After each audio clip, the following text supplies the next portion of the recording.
the ones who cannot keep up with the fast and frenetic pace of a society and working world in perpetual flux and movement. They can only hope to be granted relief, recognition, and compassion from time to time for their physical challenged state. Hence, a week-long fare exemption on the megacity's railway lines has been ordered for them by a leader who cares, as our Bernard Ferrer reports. Serio was among the first to receive a free ride on MRT3 for persons with disability or PWDs in celebration of National Disability Rights Week. For Serio, it means a lot that the government recognizes and gives attention to the welfare of PWDs in the country. The money saved on fare, he said, would now be allocated for his food expenses. Malaking bagay po para sa akin. Para po sa mga katulad namin. Imbis na mabayad lang sa nagiging pa sa amin para sa pansarili namin mga pangangailangan pa. The free ride program began from 7 a.m. to 9 a.m. and from 5 p.m. to 7 p.m. and will run until July 23rd.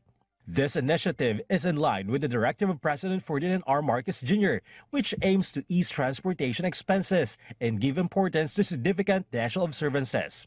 To avail of the free ride, PWDs simply need to present their valid ID at the station service gate. Meanwhile, PWDs and senior citizens traveling outside the designated hours can still enjoy a 50% fare discount. In addition to MRT3, LRT2 is also offering free rides for PWDs, while LRT1 is providing a 50% fare discount as part of its participation in the National Disability Rights Week celebration. A sensitivity training was also conducted under the leadership of the Department of Transportation, Special Action and Intelligence Committee for Transportation, or DOTR-SAIC, in partnership with a well-known mall chain in the country. The training aims to deepen the understanding and awareness of transportation personnel regarding the rights of PWDs and to ensure compassionate, fair, and safe treatment in public transportation. The event was attended by DOTR-SAIC staff, drivers and conductors of the EDSA busway, and various representatives from the transport sector. Mahalaga yung ganitong training kasi kailangan talaga ng public awareness. Kailangan din malaman natin na sa society napakadaming mga disabilities. No? And yung mga disabilities kuminsan yan ay hindi natin nakikita pero nagdudulot ng kung ano ng mga sitwasyon.